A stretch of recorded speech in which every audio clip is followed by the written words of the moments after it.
Hi everyone, John here from All Miniatures Great and Small, and today I'm going to be revisiting my Pacific themed game that I kind of introduced to the channel last week.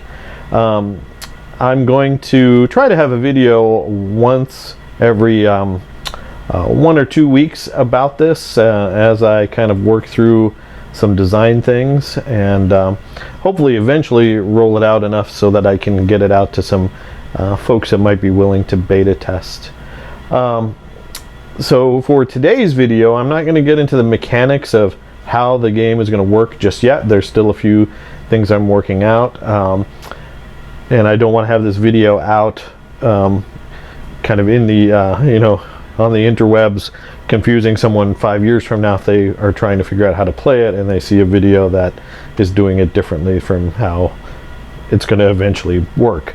So for this particular video, I'm just going to give you a rough overview of the concept and what a mission might look at. This is going to be a very small mission, but it is a kind of a historical themed or historical based one, and that's kind of the name of the game that I'm going for here. I should also mention that I'm going for a more simplified game system rather than super complex. I think that that's going to be more accessible to more people, and while I do want to make it simple to play and have a simple set of rules, I do want to have it so that it feels accurate to the period it's representing. For example, in the intro I mentioned a Wildcat and a Zero are two very different machines, so I expect them to work differently on the tabletop, more than just some fluff lip service, and so that's kind of the design philosophy. We're taking like one step backward from the one-on-one airplane dogfight, and bringing it more to squadron level, so having one squadron or multiple squadrons. All right, so what are we doing today? So today we're just going to show a basic scenario.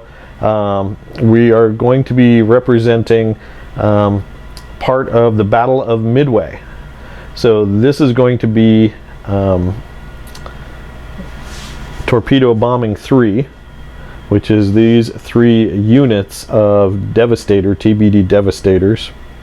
There are 16 planes total in the squadron, 3 units, 2 with 5, 1 with 6. When dividing up your squadrons, you always try to keep them as even as you can. Then they also have an escort, a unit of 6 F4F Wildcats led by Jimmy Thatch. So this is VF3. Both of these squadrons were from the USS Yorktown. So they're going to be attacking the Hiryu there, and the Hiryu is going to be defended by 3 units of Zeros, 18 Zeros total. So first turn, we have everything set up. Just to give you a little context for VT3's attack on the Japanese carriers. They were the 3rd of 3 carrier torpedo squadrons to attack the Japanese carriers at Midway. They were, like I said earlier, from the Yorktown, and they were covered by fighters. They were the only torpedo squadron that actually had fighters in direct support of them. Torpedo bombers from Hornet and Enterprise went in unprotected, and well, if you know your history, you know what happened to them. It wasn't pretty. So historically, it wasn't pretty for these guys either, but they did have cover, which is better than any of the other torpedo squadrons at Midway. For this, we said we had 18 Zeros and 3 units. There's no exact count of the number of Zeros that actually attacked Torpedo Squadron 3, but we figure 18 is probably a good enough number, and it represents the Zeros from one full carrier. So that's what we're going to go with here. I started with these guys 18 inches apart, the torpedo bombers to the carrier, and the carrier will be able to move. And the idea in this particular mission is Japanese player protect their carrier, American player score at least one torpedo hit on the Japanese carrier. And already just a minor correction, I was looking at torpedo 8 instead of torpedo 3. There was only 12 Devastators in torpedo 3, so we have 2 stands of 6 instead of the 5.56 we had before. All right, so what we're going to do is we're going to give the Americans the first turn. So we'll come back after their movement. Basically, the Devastators are very slow. They typically only move at currently 6 inches. However, they are starting at medium altitude, so they're going to be diving to low altitude, which is the attack altitude you need to be to launch torpedoes, obviously. So that'll give them a little bit extra movement. So we'll come back after they have moved. All right, so the Devastators moved as fast as they could. The Wildcats are staying at a medium altitude and just kind of hanging back a little bit to provide some cover directly for the Devastators. Another option would have been to put him directly in support of one of these sections, and he'd have to choose which one regardless of how close the Devastators were together, and provide cover that way. But in this case, Fighting 3 is going to be hanging back. All right, so now play passes over to the Japanese. As Torpedo Squadron 3 bores in on the Hiryu, she moves, turning away. The Zeros all manage to spot the attackers. There will be a mechanic for, in this case, for Cap to being able to respond to attackers and how fast they can do that. Americans, for the most part, had radar. But the Japanese were still using visual spotting and counting on their Zeros to kind of do their own thing. But in this case, all of the Zeros were alert to the attack. They've been attacked all morning, so they're on the ball. So we've got 2 different kinds of attacks that are going on. This guy was close enough that he could initiate a dogfight with the Devastators. The action is called a dogfight action. That doesn't mean that the Devastators are zipping and trying to actually dogfight the Zeros, but the Zeros are basically sticking around the Devastators very tightly and attacking them in that manner. Over here, we are doing what's called a boom and zoom, or firing pass, if you will. So basically the Zero has to be able to reach the target and then also move 1 inch off, so it's placed 1 inch away. So this represents the Zero making a firing pass and then pulling back. So while this Zero dropped to low altitude to match this Devastator, this Zero is going to remain at medium altitude after doing a firing pass on the Dauntless, on the Devastator. So and then this guy just kind of is hanging back. If something catastrophically goes wrong, he'll be able to jump in. So I should also mention we will have markers or some way to denote altitude, and so it's not just, for me, I'm just remembering, but in the actual game there'll be some way to mark it. And there will be boom and zoom type markers to represent this attack. This firing pass is something that needs to be resolved. So that's the end of the movement phase for the Japanese player. So we're going to go ahead and resolve the attacks. The way that it roughly works is anytime there's an attack, there's going to be a pilot check, and whoever wins the pilot check is going to have an advantage. So for the Devastators, it's going to be kind of tough, and that basically represents, are these Devastators surprised by the Zeros attacking them, or do they see them coming and can tighten up and prepare their defenses. So we'll come back after I resolve the combat, but we'll see what happens to poor Torpedo 3 here. Okay, so the combat resolution is complete. Over here, these Zeros managed to shoot down 3 Devastators, 2 with direct hits to the cockpit. In return, the rear gunners managed to shoot down 1 Zero. Over here, these Zeros did not do quite so well. They were maybe a little surprised by the tenacity of these Americans. They managed to shoot down 2 Devastators, but lost, or sorry, 1 Devastator, but lost 2 Zeros in return. The tail gunners in that squadron were really on point. So at this point, we're going to go over to the American turn.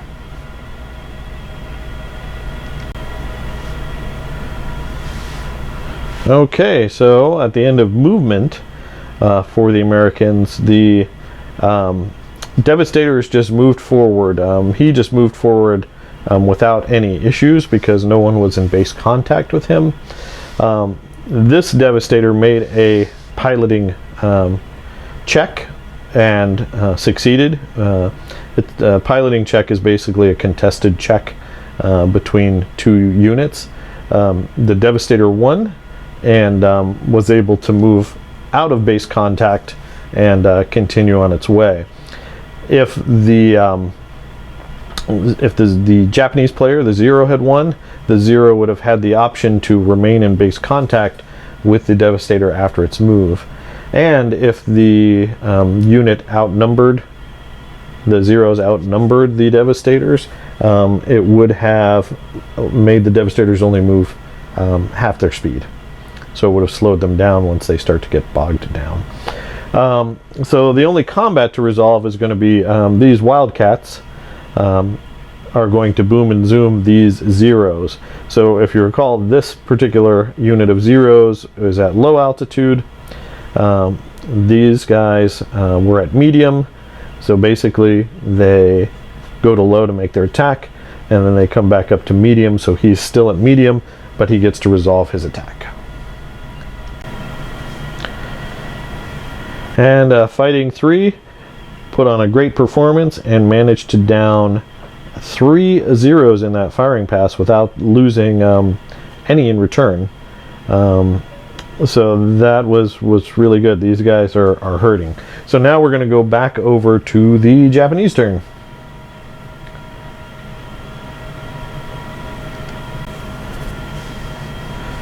Alright, so at the end of Japanese movement, basically all the Zeros have gone to low altitude to dogfight, declare dogfight actions against the Devastators.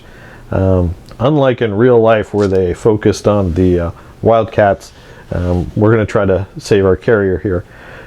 So a couple things. This dogfight action is going to be resolved normally. This one is basically a team up. So more than one unit can attack the same enemy unit. So both Zero units are attacking one Devastator unit.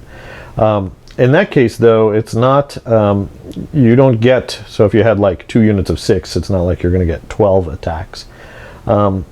As World War II has shown, the more planes attacking, a lone target or small targets, often the attackers get in the way of each other, and it's diminishing returns. So basically, the larger of the 2 units is going to attack the one with 5 planes, and then he's just going to provide a bonus to his attack. So he's not actually going to attack, but he will be supporting his attack. And again, that basically represents that diminishing returns when you have a lot of planes attacking one unit. They have to stack up and not get in each other's way and all that good stuff. All right, so let's resolve these attacks and see what happens to Torpedo Squadron 3. All right, so here's the resolution of that dogfight. Basically, these guys rolled terribly, way below average, and only managed to down 1 Devastator, but they didn't lose anybody in return. And then over here, these Zeros, they must have some good pilots in there, because they managed to shoot down 3 Devastators, and the Devastators weren't able to hurt the Zeros at all. So we're only down to 4 Devastators on our attack, although we do have our 6 Wildcats. So on to the, oh, and you can see that the in the movement phase, well, I'm going to zoom out again, the Japanese carrier is again still turning and trying to run away from the Devastators. All right, at the end of American movement phase, this Devastator unit passed its pilot check, so it was able to withdraw from combat without dragging the Zeros along with them. However, there was enough Zeros left in the air that the Devastator only got to move half distance, so they're really struggling to get to that carrier. And over here, the that Devastator failed its pilot check, so the Zero, the Japanese player elected to keep his Zero in base contact with it the whole time. There was enough Zeros here as well versus Devastators to keep that unit from moving at full speed. So I've done the measurements. They are just out of torpedo range. If there had been a few more Devastators survived, one of them might have been able to get in range to launch torpedoes on the Hiryu. All right, so on to the combat phase. All right, so in the American turn, the Wildcats managed to shoot down 4 of these Zeros. They did really, really well, but in turn, these Zeros shot down 2 of the defending Wildcats. So a very bloody aerial battle there, as these Devastators slowly catch up to the Hiryu. In real life, you know, these Devastators were so bad, they had a drop speed for their torpedoes. Well, the torpedoes were bad too, it wasn't just the plane, of a little over 100 miles per hour, whereas the Japanese carrier can make, you know, over 30 knots, so, you know, 35 miles an hour, somewhere close to that. So, you know, the carrier running away is actually again a viable tactic, particularly for slow bombers like this. All right, so we're going to go into the Japanese turn. If they don't manage to shoot down all of these Devastators, then the Hiryu is going to be subject to some torpedo attacks.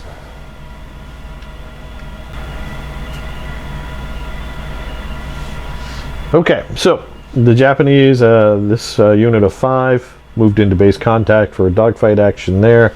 He's staying put, and he came over to try to tie up the Wildcats. Even though he's only one unit, I mean one plane in that unit, he might be able to tie up the Wildcats so these guys can do some damage to the Devastators unopposed. So let's go ahead and resolve that and come back. And at the end of the Japanese round, these guys basically annihilated their targets. These guys shot down just barely the last 2 Devastators. And then over here, this Zero, one remaining Zero went on a tear. He managed to shoot down some Wildcats, and then, although he was hit, he was able to make his save to protect himself. So I think at that, we're going to call the game. Obviously, the Americans can't hurt the Japanese carrier anymore, and the Wildcats are in a little bit of trouble. Now, that would be a very small, very introductory battle in this game, but it kind of gives you an idea of some of the flow and how some of those things would work. Some of the things that we will be working on would be AA. We didn't have any AA. That would have kicked in either that last turn or the next turn. Escorts. There might have been some Japanese destroyers on the table too that could provide AA. There is going to be a mechanic for clouds and weather. So if there is a cloud front or something like that, you might choose to use that to get your planes closer. Maybe it won't trigger the Japanese Zeros to come get you quite as fast. Also, I envision this not just as a series of one-off battles like this, but part of a campaign engine, if you will, where you recreate a battle. You know, maybe a CV versus a CV. Not necessarily historical. You can match them up however you want.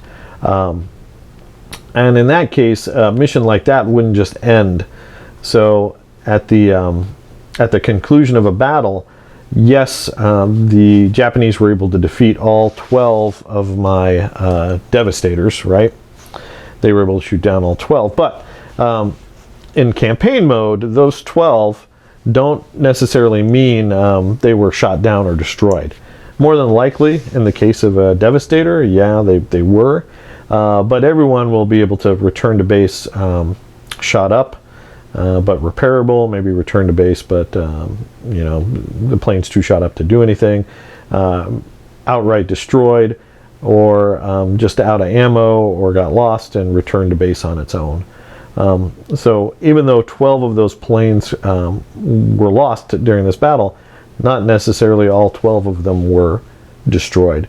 Now, if you're playing this just one-off, this is the scenario we're going to play, it doesn't really matter whether they're, you know, they lose their weapon, or they fly off, or they're damaged and they stop attacking, or they disengage.